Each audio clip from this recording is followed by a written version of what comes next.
lhe contar o que Deus tem feito nesses anos. E a bênção de Deus ao abrir diante de nós tantas bênçãos e tantas coisas que nós não merecemos. Abra sua Bíblia, por favor, em nome de Jesus. Em alguns textos que eu gostaria que nessa noite, pela graça e poder de Jesus Cristo, pudéssemos estudar juntos. Efésios, vamos ver o que nosso Deus tem para nós, na linguagem de Paulo.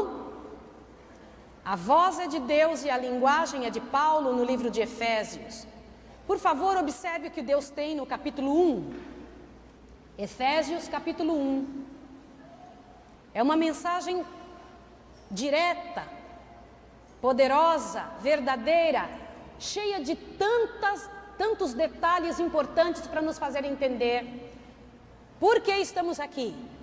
E a bênção tremenda de pertencer ao povo santo do Deus eterno. Efésios capítulo 1, verso 3 e verso 4. Eu vou ler, meus irmãos me acompanhem. Por favor, queridos pais, ofereçam aos filhos a Bíblia nesse momento. Deixem seus filhos lerem. Se você não tem uma Bíblia, olhe na Bíblia do lado, mas não permita que você não leia. Durante esse final de semana, pela graça de Jesus, vamos abrir a Bíblia várias vezes. Não permita que você não leia a Bíblia. Leia em nome de Jesus. Se você não tem uma Bíblia, olhe na Bíblia do lado, mas leia. Efésios capítulo 1, verso 3 e 4 diz o seguinte: Bendito seja o Deus e Pai de nosso Senhor Jesus Cristo, o qual nos abençoou com todas as bênçãos espirituais nas regiões celestes em Cristo, pois nos elegeu nele antes da fundação do mundo, para sermos santos e irrepreensíveis diante dele em amor. Amém? Por favor, corra para 1 Pedro. Vamos dar uma olhadinha o que outro apóstolo diz. E então Paulo, nessa mensagem que ele deixou para nós, diz com toda clareza que fomos abençoados nas regiões celestes com todas as bênçãos do céu. E que Deus nos elegeu para isso antes da fundação do mundo, para sermos santos e irrepreensíveis, para recebermos essas bênçãos. Em que tempo, meus irmãos? Antes? Em que tempo, por favor? Antes da fundação do mundo. Por favor, leia 1 Pedro agora. 1 Pedro capítulo 1 também. O Senhor Deus então tem uma mensagem específica para seu povo. No verso 13 a 20, diz assim. Eu vou ler. Portanto, cingindo os vossos lombos do vosso entendimento, sede sóbrios e esperai inteiramente no quê? O que diz aí? No que, irmãos? Na graça que vos oferece na revelação de Jesus Cristo. Graça é comprada, meus irmãos? Por favor, respondam. O que é graça? De que maneira ela chega até nós? Oferecida, diz a palavra de Deus. Leia de novo esse verso 13, por favor. Portanto, cingindo os lombos do vosso entendimento, sede sóbrios, e esperai inteiramente na graça que vos oferece na revelação de Jesus Cristo. Como filhos obedientes, não vos conformeis com as concupiscências que antes tinhais na vossa ignorância, mas como é santo aquele que vos chamou, sede vós também santos em todo o vosso procedimento, pois está escrito, sede santos, porque eu sou santo. Ora, se invocais por Pai, aquele que, sem acepção de pessoas, julga-o segundo a obra de cada um, andai em temor durante o tempo da vossa peregrinação, sabendo que não foi com coisas corruptíveis, como prata ou ouro, que fostes resgatados da vossa vã maneira de viver, a qual por tradição recebestes de vossos pais, mas com o precioso sangue de Cristo, como de um cordeiro sem defeito e sem mácula. Agora preste atenção no verso 20. O qual, na verdade, foi conhecido antes da fundação do mundo, mas manifesto nestes últimos dias, nesses últimos tempos, por amor de quem? Olhe para cá, por favor. Durante alguns anos, o Senhor Deus tem me pedido, e eu tenho tido a convicção da mensagem que Deus me pediu que falasse às suas igrejas. Nesses últimos 4 anos, na verdade, os últimos 5, eu comento 4 porque faz 4 anos que estivemos aqui. O Senhor Deus tem nos levado para várias partes do mundo para pregar a mesmíssima mensagem. A mensagem que mostra e que assinala ao povo de Deus que será selado nesses últimos dias com o selo do Senhor, que é seu caráter, e com o sinal dele, que é seu sábado santo. Esse Deus eterno tem nos levado para explicar ao povo do Senhor que está separado, que está colocado em várias igrejas do mundo, e que então, ao ouvir a palavra da vida, virão em resposta ao chamado do pastor, à oferta, ao oferecimento da graça dele, a graça que não acaba, que não tem limite, e que ele então oferece aos seus filhos ao redor do mundo. O Senhor Deus tem nos dito para dizer ao mundo que ele tem uma mensagem de salvação, e que o mundo está realmente falido e perdido. Salvação do quê? Salvação dessa miséria em que o mundo está vivendo, para o qual você não foi trazido a viver. Você está aqui para ser a luz de Deus no mundo, não parte da miséria que esse mundo tem. E então a este povo selado, esse povo que recebe e aceita em si o nome de Deus, o caráter de Deus, caminhará nos últimos dias da história dessa terra, com um sofrimento tremendo, tremendo, como eu não consigo explicar, mas certamente com todo o poder de Deus sobre suas vidas e suas histórias. Mas nesses últimos dias, o Senhor Deus tem nos enviado algo de uma profundidade tão grande, tão profunda, que eu tenho pensado, meu Deus, eu não sou capaz de falar o que o Senhor me pede para falar. Não que não existisse antes, já existia, sempre houve. No entanto, esta serva nunca tinha observado no prisma em que Deus tem dado a homens tão entregues a Deus desta igreja, e que o Senhor Deus tem nos feito fazer e trazer em livros, em material, em pregações, de maneira que seu povo então está sendo preparado para a hora mais difícil da terra, mas também a mais gloriosa da história do plano da redenção. Preste atenção no que eu vou lhe dizer. O que vem à sua mente quando você ouve plano da redenção? O que você pensa? O que é o plano da redenção? Eu estou vendo que nós temos vários amigos aqui. E eu quero explicar o que essa igreja entende, baseado no que a palavra de Deus tem dito. O que é o plano da redenção? Este que foi feito e trazido ao mundo de graça, antes da fundação do mundo. Antes de nós existirmos. Olhe bem o que eu vou lhe dizer. O Senhor Deus já tinha estabelecido que se algo acontecesse de ruim a quem ele amava, ele já tinha planejado um meio de resolver o problema. E foi isso que aconteceu. Quando o homem entrou em problema, se apresentou o grande plano da redenção. O plano onde Deus se coloca no lugar da miséria humana. Preste atenção no que eu vou lhe dizer agora, em nome de Jesus, abra bem o seu ouvido. Em nome de Jesus, não deixa ninguém te atrapalhar agora. Ouça o que eu vou lhe dizer. A mensagem do Evangelho é completamente diferente da mensagem do paganismo. Na mensagem do paganismo, o servo corre até o seu Deus e tenta aplacar a ira do Deus bravo com ele, por alguma coisa que ele fez. No plano da redenção, o Deus eterno vem, se oferece, ele vem primeiro e resolve o problema do filho. E resolve a dor do filho, sem que o filho peça. Você pode imaginar uma coisa dessa? No plano da redenção, é Deus vindo atrás dos seus filhos. O plano da redenção é o Senhor correndo atrás do homem, não é o homem correndo atrás de Deus. É aquele grande general se colocando no lugar do escravo.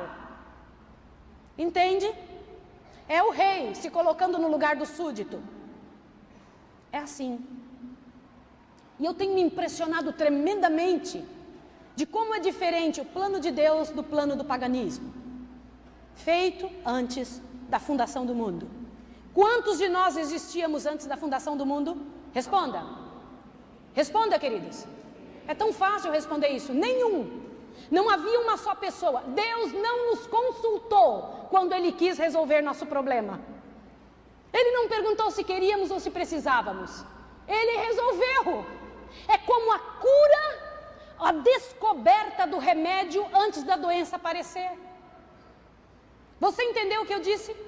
A descoberta do remédio, antes da doença aparecer, antes da fundação do mundo, Ele concedeu meios e condições para que você e eu pudéssemos chegar pela graça e poder de Deus, restaurados, renovados, santos e irrepreensíveis, diante de um Deus maravilhoso, tremendo, que vem atrás e corre atrás de seus filhos culpados. Agora me explica, como é que é o nome que se dá isso?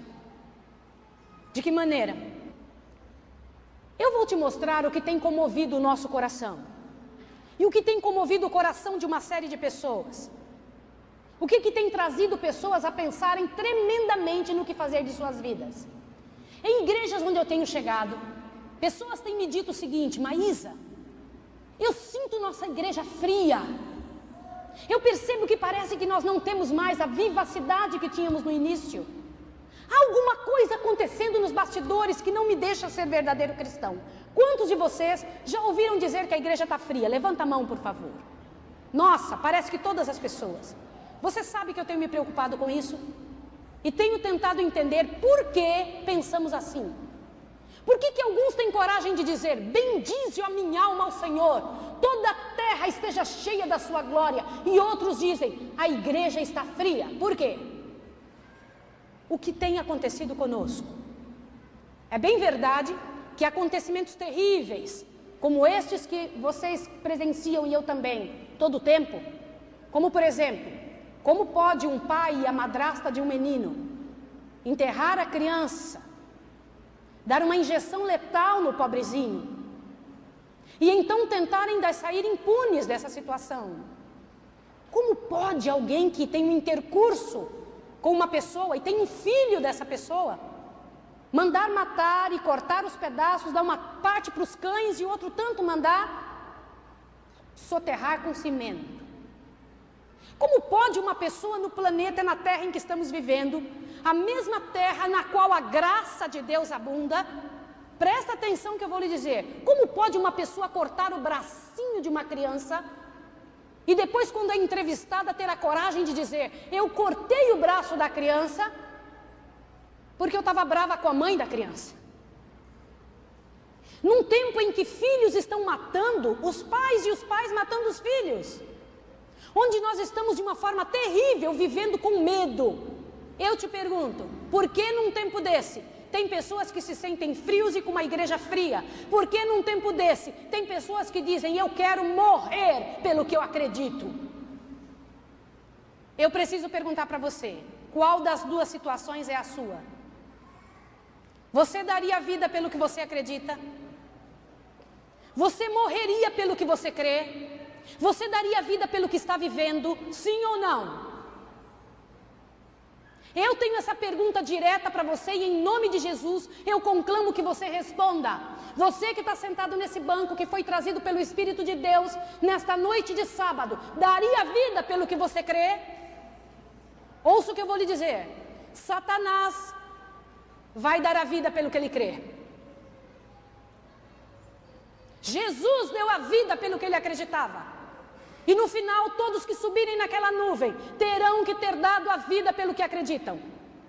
Eu te pergunto em nome de Jesus, o que é que você crê? Pelo que você está vivendo? O que motiva a sua história? O quanto você conhece do Deus que se aproxima? Ele está vindo de verdade, Ele está vindo mesmo. Em nome de Jesus, quem é você nesse cenário? Onde nós encontramos atrocidades terríveis, coisas que nós nunca imaginamos que alguém fosse capaz de fazer, e estão fazendo, e farão piores, porque a linguagem de Deus sobre os últimos dias é a seguinte: olhe bem, vai piorar, é isso que Deus diz. Ouça o que eu estou lhe dizendo em nome de Jesus. O Senhor Deus não disse que você vai ter dias felizes e calmos.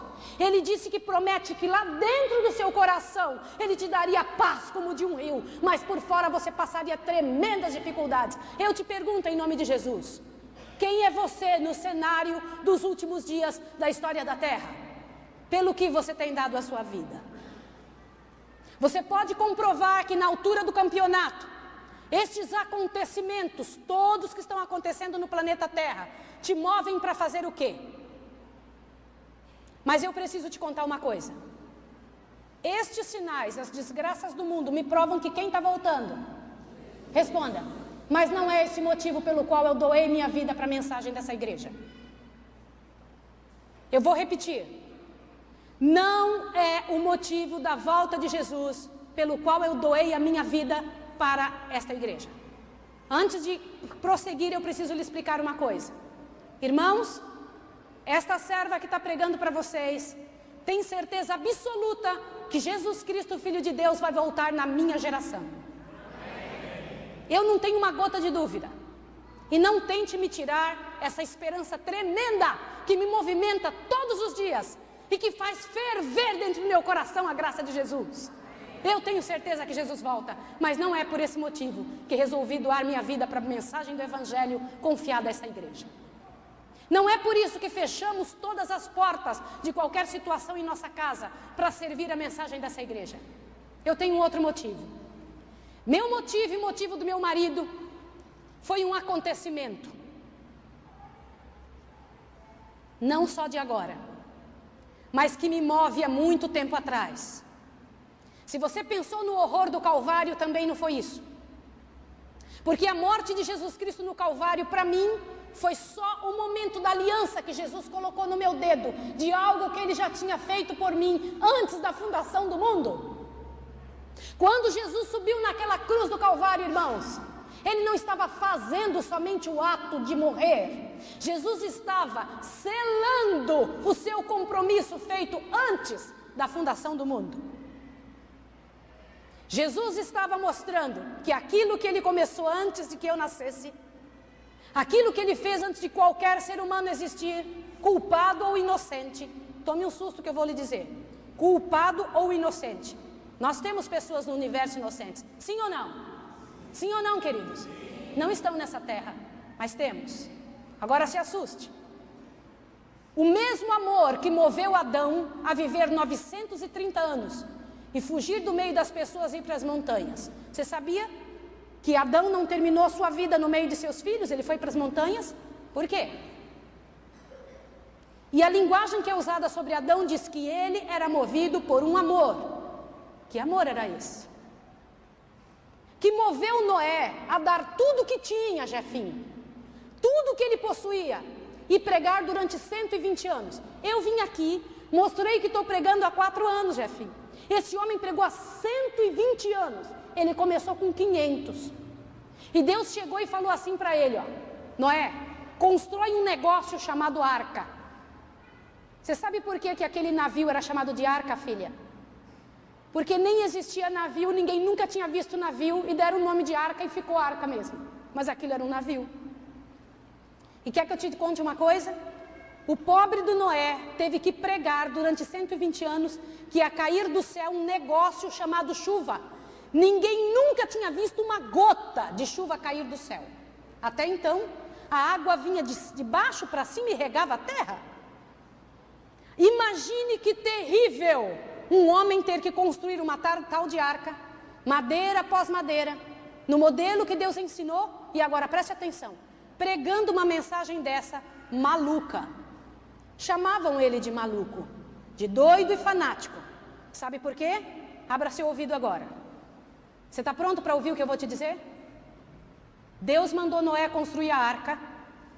Deus deu a ordem que ele fizesse esse negócio que o tornaria chacota no mundo, mas não deu um centavo para ele.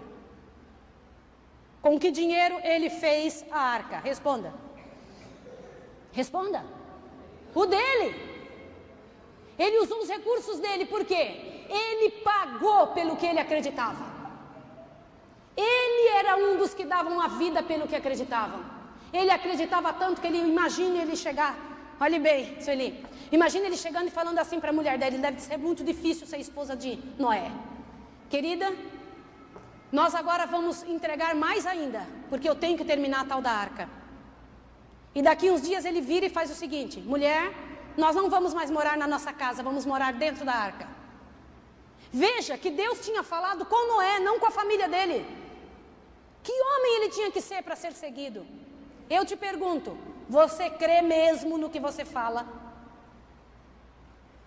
Você crê de verdade na mensagem que você está vivendo ou é uma brincadeira?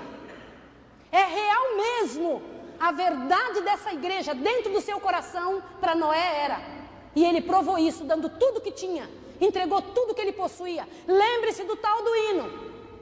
Toma os meus pensamentos, meus dons e meus bens. É assim que a gente canta, sim ou não? Se ele não for o primeiro, tá lembrado? No seu coração, então já não é o quê? Mais nada. Não passa do quê? De uma ilusão. É assim que a gente canta, sim ou não? Então eu te pergunto em nome de Jesus Cristo, quanto é verdade para você estas mensagens que a gente tem? Para Noé era tudo. Eu vou te dizer uma coisa. O mesmo amor que impulsionou Abraão, te assuste que eu vou te falar agora, impulsionou Abraão a levar para cima do monte o filho dele. E eu vou te dizer uma coisa, ele teria matado o filho sim, se Deus não tivesse intervindo. Não pense que aquilo era um teatro. Ele teria descido lá, teria descido dali sem o menino, o único filho que ele tinha. Queridos, Abraão um dia subiu um monte e voltou com o menino. Um dia Deus subiu o monte e voltou sem o filho. Preste atenção que todos precisam dar a vida pelo que acreditam. Deus deu a vida pelo que ele acreditava. O mesmo amor, queridos, que moveu Esaú e Jacó a se reconciliarem. O mesmo amor que levou Moisés a enfrentar Faraó e a enfrentar o Egito inteiro, e a largar as bênçãos desse mundo, a universidade desse mundo, para enfrentar a sorte de um povo escravo. Qual de nós faria isso? Nós queremos o topo do mundo. E Moisés estava lá e desceu. Em favor do quê? Do que ele acreditava. O mesmo amor que tornou Davi destemido para enfrentar o gigante, com pedrinhas na mão. O mesmo amor que manteve firme o coração de Daniel, queridos, quando ele viu aquela mesa farta, cheia de comida que não prestava. O mesmo amor que moveu os discípulos a irem para a cruz, a sentir o cheiro de carne queimando, mas foram e disseram, eu vou, porque eu acredito nisso. Meus irmãos, por essa paixão tremenda, famílias inteiras foram entregues para serem comidas por leão. Venceram a fome, a derrota, o cansaço, porque tinham na alma um amor inexplicável, um amor tão exuberante, tão grandioso, tão poderoso, que extravasava por todos os lados e movia a vida inteira. Não era um amor que só existia na boca, existia nas atitudes. Veja o que eu vou te dizer. Quando que um amor é de verdade? Quando ele sai da boca e passa para as atitudes. Quando ele se revela naquilo que você faz, naquilo que você se envolve, naquilo que você compra, naquilo que você come, naquilo que você pensa, naquilo que você projeta. Senão não é amor. A Deus não, pode ser a qualquer pessoa e até a você, mas não é a Deus. Entende o que eu estou lhe dizendo? Presta atenção em nome de Jesus. Se assuste o que você vai ouvir agora. Eu queria que você pensasse na última semana de Jesus. Por favor, volte a sua mente para a última semana de Jesus. Pensou? Abra sua Bíblia bem rapidinho. Bem rápido, por favor. No livro de Mateus, capítulo 20. Eu quero te mostrar um detalhe interessante aqui. Mateus, capítulo 20.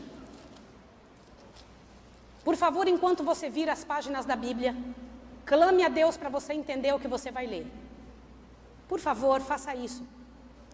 Vire as páginas da Bíblia, mas faça isso clamando a Deus. Senhor, me ensine. Eu quero participar disso. Mateus capítulo 20. Agora olhe para mim aqui um pouquinho, por favor, querido irmão. Com a sua Bíblia aberta, eu preciso te dizer uma coisa. Eu não tenho nenhum cargo eclesiástico. Eu sou só uma irmã de igreja.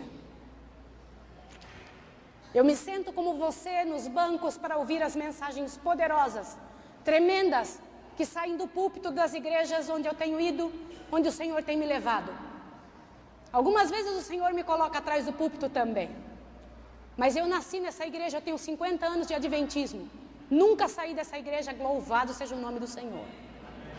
No entanto, meus irmãos, eu sei o que é a dor de sentar num banco e não entender e dizer assim, eu preciso de um pouco mais de Cristo. Eu sei o que é se sentar aí e dizer, eu queria sentir essas coisas também.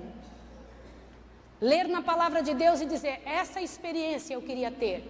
Abra seu ouvido agora bem grande para você ouvir o que eu vou te dizer. Sabe as experiências de Paulo? Sabe a experiência dos discípulos?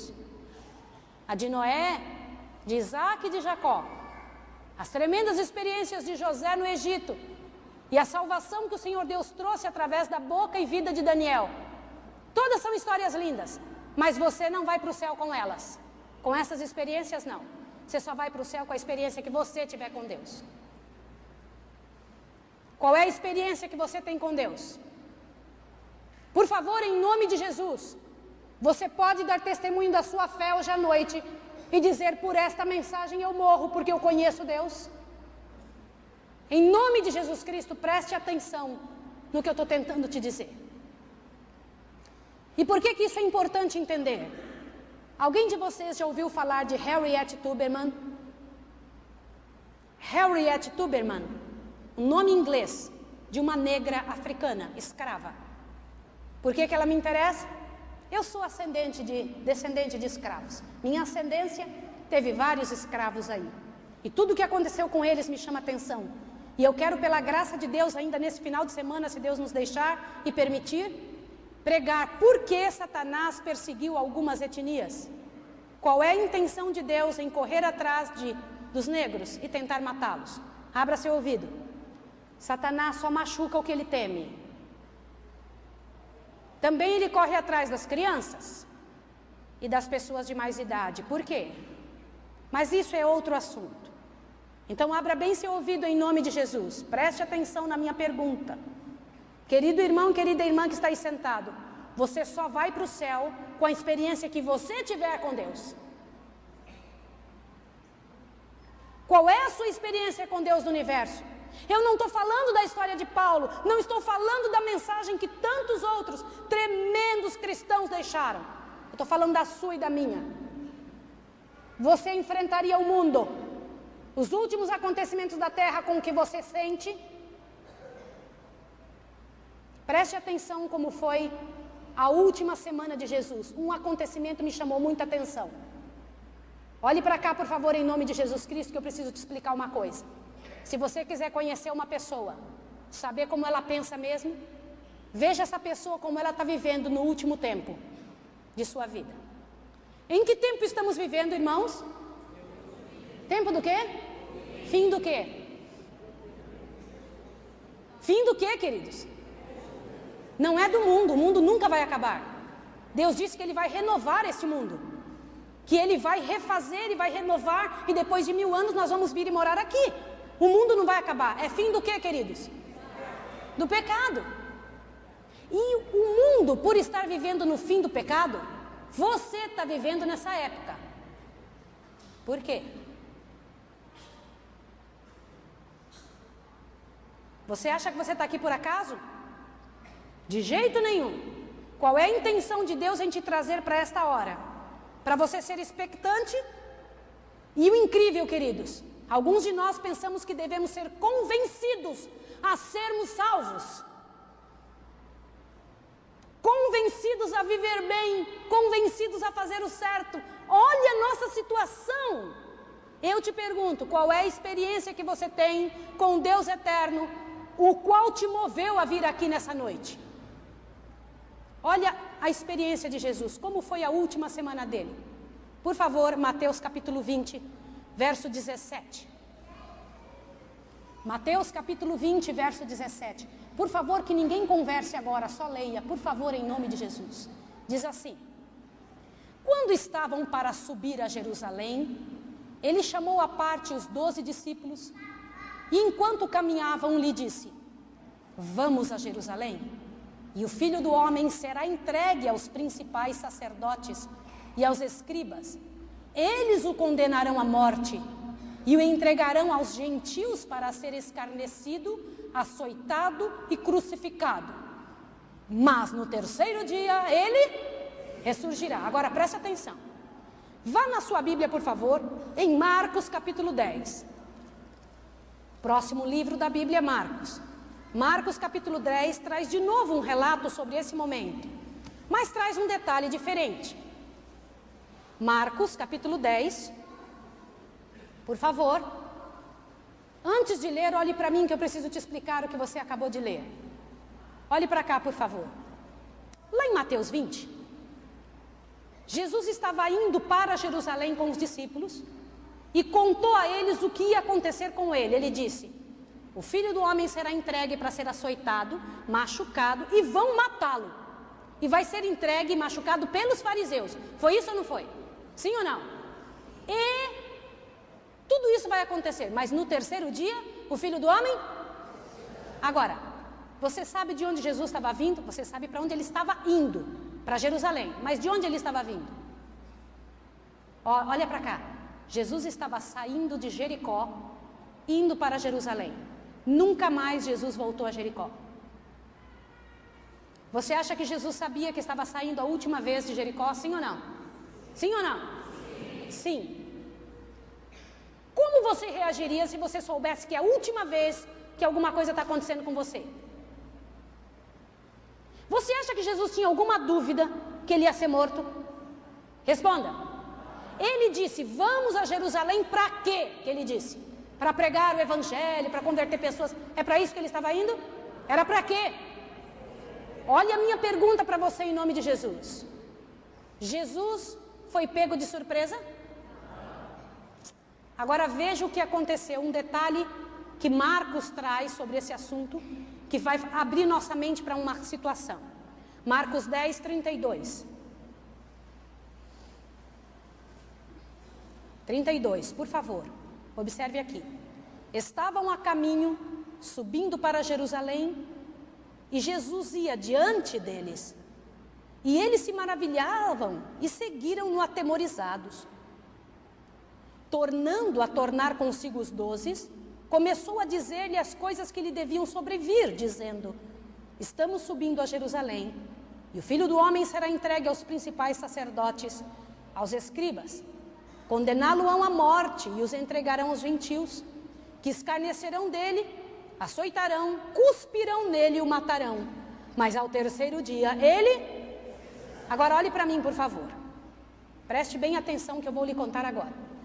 Antes, porém, de ouvir o que eu tenho para lhe dizer, a razão pela qual, meus filhos, eu disse no início que eu não me achava digna nem capaz de fazer, é isso que eu vou lhe falar agora. Abaixe a sua cabeça e clame a Deus para que a gente consiga fazer isso, e você também. Peça a Deus mais uma vez ajuda, para que você entenda por que Jesus foi à frente sozinho.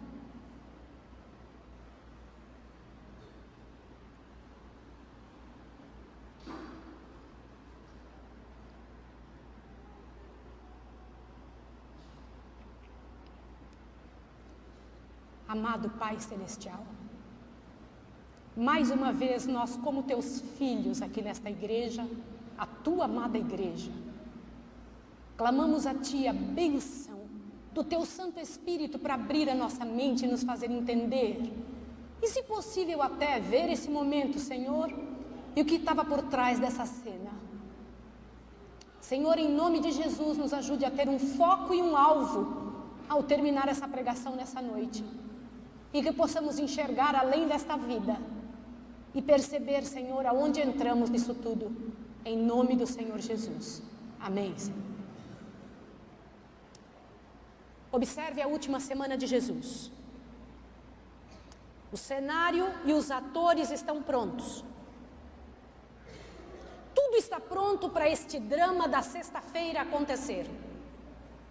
Este drama que Jesus tinha acabado de dizer e descrever com detalhe aos discípulos.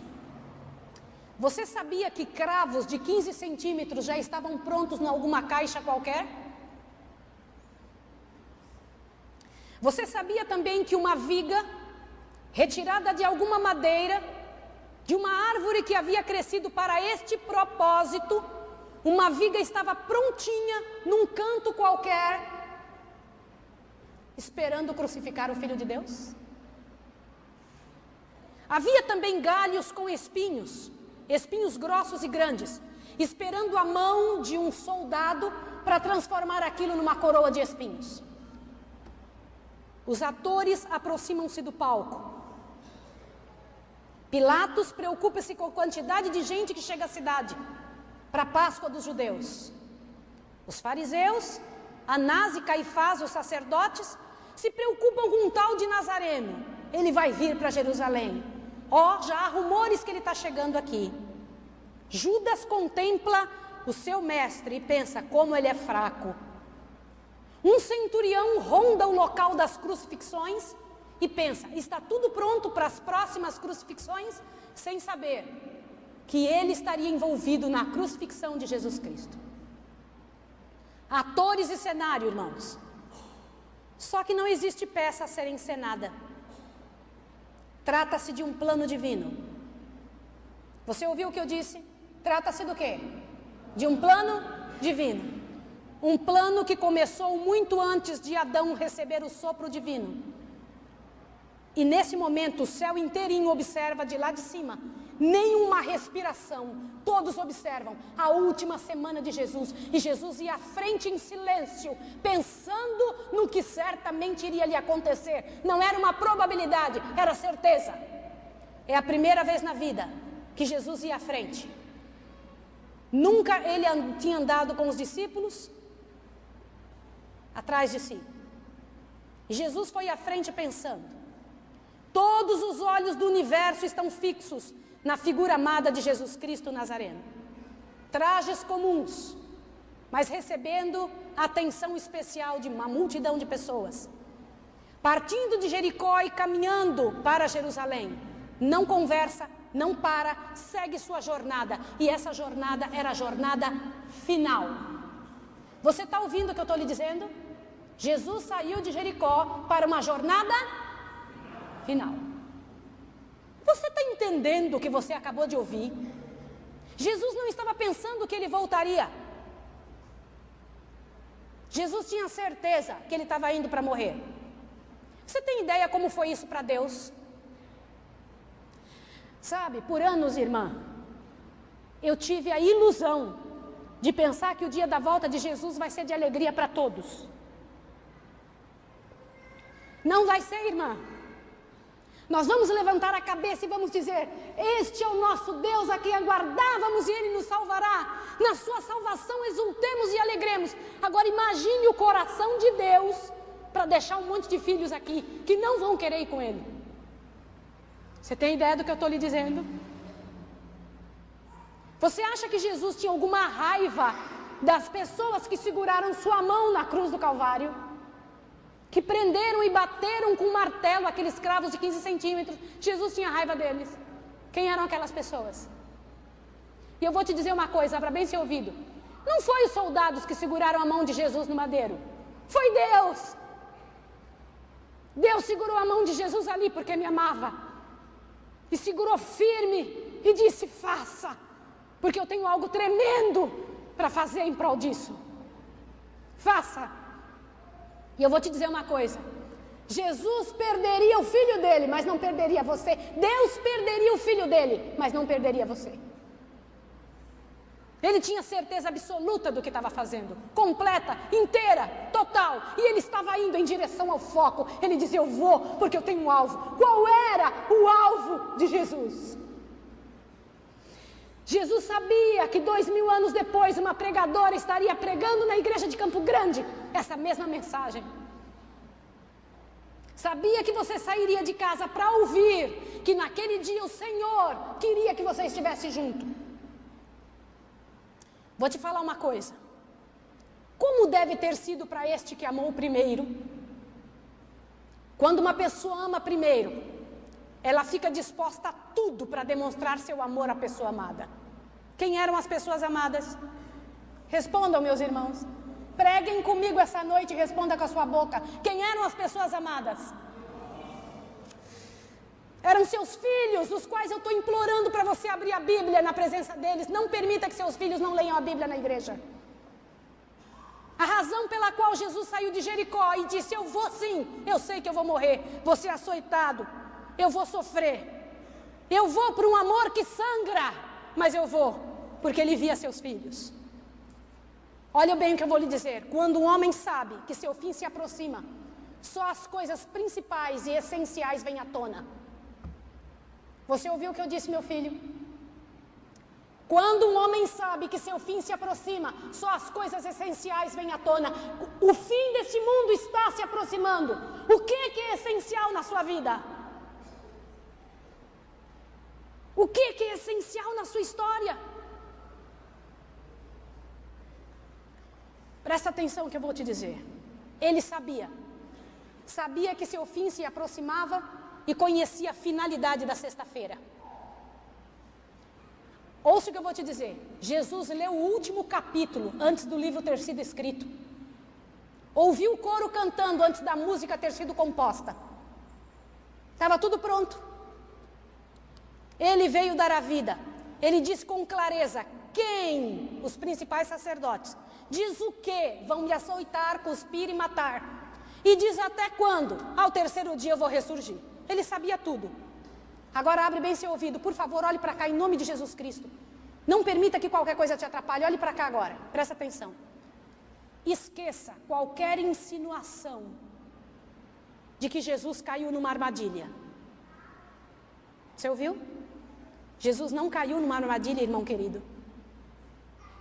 Elimine a teoria de que Jesus errou nos cálculos. Ignore a especulação que a cruz foi um esforço derradeiro para ajustar um plano que tinha sido falido. Não foi. Abre seu ouvido. Jesus morreu de propósito. Não houve surpresa, não houve hesitação. Ele fez isso porque este plano e esta morte estava pronta antes da fundação do mundo. A jornada de Jesus até a cruz não começou em Jericó. A jornada de Jesus até Jerusalém não começou em Jericó, começou muito antes. Não começou nem na Galileia, nem em Nazaré, nem mesmo em Belém. Começou muito antes. Antes de Eva dar a mordida naquela fruta, Jaqueline. Antes de ouvir o barulho de Satanás se esgueirando como uma serpente lá no Jardim do Éden. Não foi ali que Jesus começou e saiu para o Calvário. Muito antes disso, Jesus partiu para o Calvário, porque Ele nos amou primeiro. Mas eu te pergunto, por quê? Não tem explicação.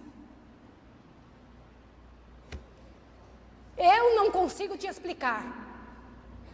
E nem tento. Merece somente admiração, reconhecimento e meu completo silêncio e entrega.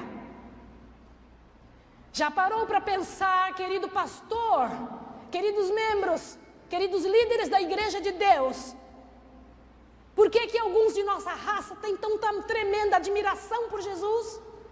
Olha Davi dizendo: ó Senhor meu, Deus meu, Tu és magnificentíssimo.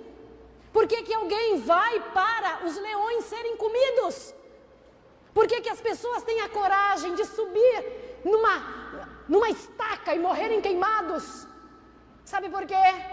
Porque elas entenderam que foram amadas primeiro. Elas compreenderam a profundidade desse amor. Senhor, Senhor Deus nosso, quão admirável é o Teu nome em toda a terra. Por que alguém faz essa declaração a Jesus? Abre seu ouvido. Por que alguém faz essa declaração para Jesus? Porque aprendeu a fruir a religião e não a sofrê-la. Aprendeu a ter alegria de ter uma religião, não ficar sofrendo a religião. Você não usa, não come, não vive porque você tem que fazer, você faz isso por amor. Você se alegra por ter um Deus que te indica que caminho você vai fazer para ser feliz. Você está entendendo o que eu estou lhe falando? Povo, gente que aprendeu a fruir a religião ao invés de sofrê-la. Entenderam o incompreensível, tocaram o intocável, receberam o impossível. E quando você chega nesse estágio, você quer que outros também compreendam. Você ouviu o que eu disse? Ouviu, Sônia? Quando você chega nesse estágio, minha irmã, você quer que outros também compreendam. E você paga o preço para fazer isso. Eu preciso te contar uma história. Olha para cá, por favor, em nome de Jesus. Era a Segunda Guerra. E o paredão de Hitler estava na França. Olha que o que ia acontecer nesse dia mudaria a história do mundo. Dwight Eisenhower era o general de 4 estrelas que estava no comando naquele dia para resolver a situação do mundo. Que situação do que eu estou falando? Preste atenção que você vai saber agora. Ele tinha sob seu comando 3 milhões de soldados. Imagine um homem responsável por quantas pessoas? Mas não eram só os 3 milhões de soldados. Era todo o planeta Terra que estava esperando para alguém resolver a situação que Hitler estava causando. E então Eisenhower se levantou de lá de onde estava, a última noite. Era a 101ª, olha o que eu vou lhe dizer. Quantidade de aviões que estavam, era artilharia, a 101ª. E ele se levanta e vai até aquela multidão de homens prontos, com o capacete na mão, esperando a ordem dele para entrar nos aviões. Enquanto os generais de Eisenhower estão olhando para ver as munições se está tudo bem, ele vai de um por um dos soldados, um por um dos artilheiros, um por um dos homens e dos aviadores e diz: vai dar certo, vai dar certo, vai dar certo. E então, antes do dia nascer, ele dá a ordem e os homens entram dentro dos aviões e saem em direção ao alvo, o paredão da França. Agora te assuste. Nessa hora, Eisenhower sai dali com a mão no bolso, olha direto para aqueles aviões que sobem e vira as costas e vai para trás da sua escrivaninha. E atrás de sua escrivaninha ele escreve uma carta que depois nós soubemos todas as palavras que estavam nessa carta. Esta carta era endereçada à Casa Branca em caso de derrota. Ele se sentou na sua escrivaninha e escreveu uma carta que seria entregue à Casa Branca em caso de derrota. Vou ler para você o conteúdo da mensagem. Abra seus ouvidos para você se assustar. Ele primeiro tinha passado em soldados dizendo o quê? Vai dar certo, vai dar certo. Agora olha o que ele escreve para o presidente dos Estados Unidos. Nossa aterrissagem fracassou. As tropas, a aeronáutica e a marinha cumpriram o seu dever com coragem e devoção. Qualquer culpa ou erro em relação ao ataque devem ser atribuídos somente a mim. Selou a carta e colocou do lado. Você ouviu o conteúdo da carta? Eu vou ler de novo para você. Nossa aterrissagem fracassou. As tropas, a aeronáutica, a marinha cumpriram seu dever com coragem e devoção. Qualquer culpa ou erro em relação ao ataque deve ser atribuído somente a mim, assinou Dwight Eisenhower e selou a carta e colocou do lado. Pode-se dizer que o maior ato de coragem naquele dia não se originou na cabine de um avião, nem nas trincheiras, nem com soldado algum que levava as armas em suas mãos, mas aconteceu atrás de uma escrivaninha, quando um homem assumiu a culpa antes do erro ter sido cometido.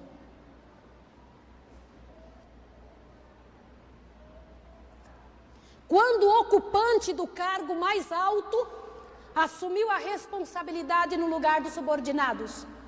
Quando o comandante assumiu a culpa, mesmo antes dela precisar ser assumida. Líder raro, esse general. Incomum demonstração de coragem. Kátia, uma qualidade pouco notada na nossa sociedade cheia de exonerações. Entupida de gente querendo resolver seus divórcios e seus processos judiciais, onde ninguém quer perder. Quase todos nós estamos dispostos a receber crédito pelas coisas que fazemos. Alguns aceitam censura pelas coisas erradas que fazem. Poucos assumem a responsabilidade por terceiros, mas abra seu ouvido. Quase ninguém toma sobre si a culpa de erros ainda não cometidos. Eisenhower fez isso e se tornou herói mundial. Eles ganharam a guerra. Jesus fez isso e se tornou meu Salvador. Antes da guerra iniciar, Jesus perdoou. Antes do erro ser cometido, o perdão foi concedido. Antes da culpa ser imputada, Jesus ofereceu a solução. Mas eu preciso te dizer uma coisa tremenda. Jesus não escreveu uma mensagem. Ele pagou o preço, Sérgio. Ele não só assumiu a culpa, como também tomou sobre si o pecado. Tornou-se o refém. Jesus fez toda a parte que pertencia ao culpado, com todos os detalhes. Ele é o grande general que morre no lugar do soldado. O rei que sofre pelo camponês, o patrão que se sacrifica pelo empregado. Surpreendente, comovente, incompreensível, tremendo. Agora eu te pergunto em nome de Jesus. Isso não é uma história grande para ser contada? Sim ou não? Para ser contada de que maneira? Com a boca ou com a vida? Irmãos queridos, em nome do Senhor Jesus, o Senhor Jesus veio à terra com um dilúvio de sua graça, inundou esse planeta com tudo que podia, alimentou essa igreja com mais do que sabemos pensar ou dizer, nos deu a incumbência mais celestial e poderosa que qualquer ser humano já teve. Ouça o que eu vou te dizer, mais do que ele deu para Adão, ele deu para mim e para você. Quer se assustar com o que eu vou te dizer agora? Presta atenção. Mais do que para Adão, ele deu para mim e para você. Mais do que ele pediu de Noé, está pedindo para a última geração. Mais do que ele pediu para Moisés. Olhe bem, que pastor de distrito de 3 milhões de pessoas. Uau! Uau! E ele tinha 80 anos. Jesus pede a mesma coisa, olha o que eu vou te dizer, com um aditivo a mais. Você não está vivendo na época deles, você está vivendo no último tempo da ira, o tremendo tempo em que Deus vai dizer para o universo todo e provar que ele venceu. Você ouviu o que eu disse, irmã? Jesus não vai vir provar que ele vai vencer, ele já venceu, e ele está tentando fazer isso através da vida de quem? Com ele estarão também os vencedores. Não, não é isso que está escrito. Com ele estarão também os mais que vencedores, por meio daquele que nos amou. Me diga agora, pode ter alguma coisa maior que isso? Me fala, me dê uma lista das coisas que são grandes nesse planeta, e eu vou te dizer que elas todas são palhas. Me diz alguma coisa que você diga que vale a pena, que eu te mostro que realmente vale a pena no universo.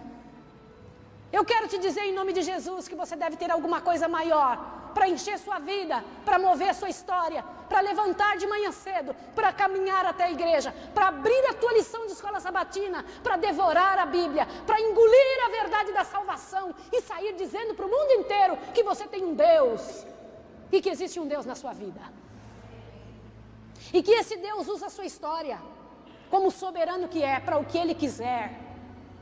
E posso dizer uma coisa? Se assuste agora. Não vai melhorar, vai piorar. Só que vai piorar de maneira que eu não consigo dizer e nem explicar. Por quê? Porque assim como o reino de Deus venceu, em algumas pessoas o reino do inimigo também vencerá. Que triste. Que terrível. E vai vencer tão profundamente, irmãos. E essas pessoas, elas perderão a paz tão profundamente, irmãos. Tão terrivelmente. Em nome do Senhor Jesus, eu queria que você fizesse parte e tomasse posse do que você tem na mão. Sabe o que você tem, irmã? A oportunidade tremenda da decisão. Eu não estou te pedindo para você decidir sobre algo que ninguém entende. Eu preciso te mostrar um negócio tremendo. Olhe bem. Eu não estou pedindo que você se envolva em alguma coisa que você não foi envolvido nela por amor. Eu estou te pedindo que você se envolva na única situação que promove vitória e satisfação no universo. A luta de Cristo, a luta do Senhor de toda a vida. Olhe bem, não fique tão preocupado não, viu, irmão? Porque você vai sofrer. Porque quem diria, na hora que Jesus estava carregando aquela cruz, que ele seria vencedor? Quem diria que aquela era exatamente a cena que diante do universo estava fazendo ele vencedor? Ninguém. Em sã consciência não, mas foi exatamente assim. E vai ser bem isso que você vai passar. Engraçado. Que fantástico é pertencer à igreja de Deus. Essa não é a igreja que te promete bênçãos nessa terra. Pelo contrário, diz, pode vir que você vai sofrer. Mas vai sofrer com vitória, em nome de Jesus. Pode vir que você vai passar por momentos de aperto, mas louve ao Senhor, porque Ele não vai te deixar. Agora ouça bem, como vamos conseguir isso? Como vamos conseguir essa vitória do Senhor permaneça em nós? De que maneira? Como que isso é possível? Abra seu ouvido agora. A maior necessidade da igreja, irmãos, minha e sua, e de qualquer pessoa, é do Espírito Santo de Deus. Você ouviu o que eu estou lhe dizendo em nome de Jesus? Eu algumas vezes tenho perguntado para o meu Senhor, por que a gente não sai? Por que a gente não prega para essa quantidade tremenda de pessoas? O que acontece conosco? Eu não estou falando da instituição. A instituição prega e tem hoje uma multidão de livros a R$1. Gente, eu nunca vi isso. Eu falei no início, eu tenho 50 anos de igreja, eu nunca vi tanta explosão de ministério de tudo que é lado, tanta coisa para nos treinar, tanta coisa para nos impulsionar, homens de todos os lados dizendo, vai, vem, faça. E nós continuamos sentados, numa mornidão, numa tristeza tremenda, sabe por quê? E então eu fui ler um negócio do pastor Humberto Moura, preparação para a crise final. Sabe o que diz lá? Um negócio que a Bíblia já dizia. E quando descer sobre vós o Espírito Santo, sereis minhas testemunhas aonde? Aonde, queridos? Em Jerusalém. E que mais aonde? Em toda a Judéia e até os confins. O que vai fazer a gente se tornar capaz de levar a mensagem até os confins da terra? O que é? Irmãos, qual é a maior necessidade nossa? Você ouviu, querida? Agora deixa eu te contar uma coisa. Isso daqui não é algo que pode ser que vai acontecer. Assim como é certo que você vai sofrer, também é certo que o Senhor derramará seu Espírito sobre o seu povo, de tal maneira como nunca antes, a pedido e a clamor dos lábios de quem quer receber. Você quer? Sabe qual vai ser a situação? Irmão, a condição de pregar e de sair da mornidão é receber o Espírito do Senhor. E o resultado é pregar até os confins da terra. Eu vou repetir de novo o que eu disse. A condição de conseguir pregar até os confins da terra é receber o quê? Agora, irmã, não é só sobre você. Essa criança que você tem no braço também, irmã. Você entendeu isso? Ensine essa criança também a pedir, a orar pedindo o Espírito Santo, a chuva serôdia, o batismo do Senhor sobre a sua vida. Ensine. E qual vai ser o resultado? Pregar até... Entende já que por que não estamos pregando? É só por isso. Temos a melhor mensagem, do melhor tempo, na melhor igreja, com a melhor pregação. Mas nos falta a razão pela qual continuamos sentados nos bancos. E não é porque Deus não quer dar, porque Ele deu até seu Filho. É porque não pedimos. Em nome do Senhor Jesus, o dia é hoje. Por isso você veio esse final de semana. Quer sair dessa situação? Quer deixar entrar no seu coração uma razão maior do que você? Quer ter alvo e vida? Quer dizer, oh meu Deus, como é bom estar vivo, ainda que você esteja recebendo chicotadas? Quer levantar e dizer, é minha última semana, mas eu vou, e esse é o meu alvo pela graça e poder de Jesus. Vou ser entregue aos sacerdotes, vou sofrer, vou passar por tribulações e problemas, mas eu vou, porque meu Deus me ressurgirá se eu morrer. Você ouviu? É isso que Deus espera que você entenda. Mas para que você tenha essa coragem, o Espírito do Senhor tem que descer sobre você. E eu quero te dizer em nome de Jesus: peça, aceite, se entregue, se ofereça, dê condições. Amanhã cedo nós vamos estudar quais são as 2 condições para que a graça de Deus, que é de graça, tão tremenda, aconteça. Como que o Espírito Santo chega? O que acontece quando o Espírito Santo vem? Como acontecerá com a vida? A graça de Deus nos últimos dias. Como acontecerá com a vida de quem está vivendo nos últimos dias? Presta atenção que eu vou lhe dizer agora. Eu vou cantar para o Deus eterno. Eu quero entrar na sala do trono do meu Deus agora. E eu queria que você entrasse lá também, pela fé. Ali onde está Jesus por mim agora, no lugar santíssimo do santuário celestial. E eu queria que você fosse até lá, porque você tem direito de entrar até lá. Você ouviu, filha? O Senhor Jesus abriu o caminho, em nome dele você pode ir.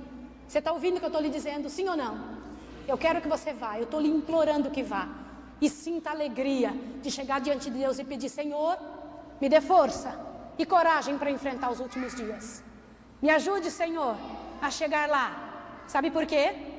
Eu tenho uma coisa para te dizer antes que eu cante. Abra seu ouvido. Você já foi salvo? Te assuste, olha que coisa linda. Você já faz parte do povo? Você já tem a mensagem? Você já sabe que o céu é real? É verdade mesmo. O teu Jesus, o meu Jesus, o nosso Senhor, pagou o preço. Aliás, querido pastor, eu descobri um negócio lá com o pastor Benedito Muniz que eu nem imaginava. Quando Jesus disse está consumado, a melhor tradução para aquilo é está pago. É tetelestai que ele falou na hora. Tetelestai, que significa está pago. Pago o quê? Que ele não devia nada. A minha culpa, minha miséria. Ele disse está pago. Acabou. Você entendeu isso? Então, em nome do Senhor Jesus, eu queria que aí nessa cadeira você tivesse a coragem de entrar ali, aonde meu Deus abriu o caminho, e chegue para Ele e diga: Senhor, eu venho para me entregar, para te pedir o poder que vai me ajudar a chegar até o fim. Que é a única coisa que eu preciso e a única coisa que importa para chegar até o último dia. Você já tem tudo. Receba o que falta. Em nome do Senhor Jesus. Então, enquanto eu canto, faça o seu exame pessoal com Jesus. Esse Jesus que é uma oferta tremenda de bênção para você. Frua a religião. Não sofra a religião nessa noite. E se você quiser ficar em pé, isso aqui é um apelo. E dizer assim: Senhor, eu quero fazer parte disso. Para sofrer. Para ter em nome de Jesus Cristo aquela parte que o Senhor disse que teria os seus. Qual? Aquela. Eu entrego tudo. Sou todo teu. Pensamentos, bens e mente, tudo. E o coração. Mas só se levante se você quiser, que depois eu vou pedir ao pastor que faça uma oração por nós, pastor. Nesse final de semana, meu esposo e eu somos membros do Senhor, pastor. E nós queremos muito que o Senhor ore. Clame por nós, por favor.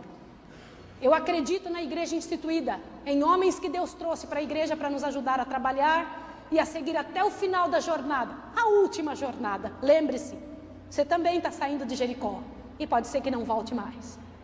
Que o Senhor te abençoe, que o Senhor te fortaleça e que você tome a decisão certa nessa noite. Se você levanta diante de Deus, você diz para o universo: eu quero fazer parte disso. Lembre-se, o Senhor mostrou a cura da doença antes da doença aparecer. Que Deus te abençoe. É com você agora. Preciso me entregar, Senhor. Preciso a Ti me entregar. Deus abençoe você. Preciso ouvir Tua voz a mim falar. Não tenho nada te oferecer, somente o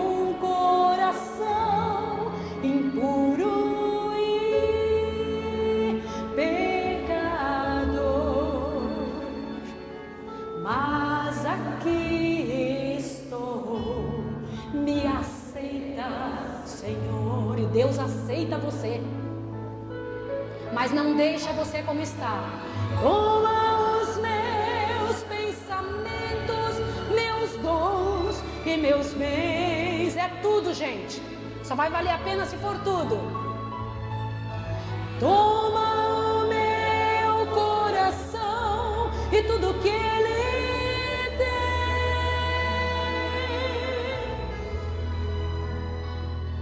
Renova, Senhor, meu viver. Derrama em mim teu amor. Quero para sempre seguir-te por onde for. A proposta de Deus é para sempre, gente. Não é por um tempo, por um momento, é para sempre. E para você e para mim, para sempre faz sentido. Preciso me entregar, Senhor, cante. Preciso a ti me entregar. Preciso ouvir tua voz a me falar. E Deus fala: não tenho nada te oferecer, somente um coração impuro e pecador. Mas aqui estou, me aceita, Senhor. Você já foi aceito? Em nome de Jesus. Toma os meus pensamentos, meus dons e meus bens.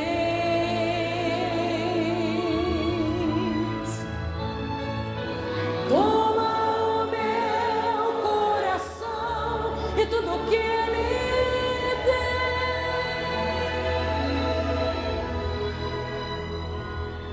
Renova, Senhor, meu viver.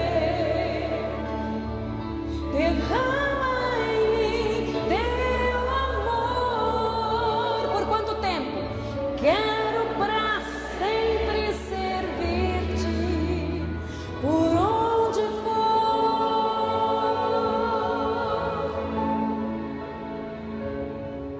Quero para sempre servir-te por onde for. Amém.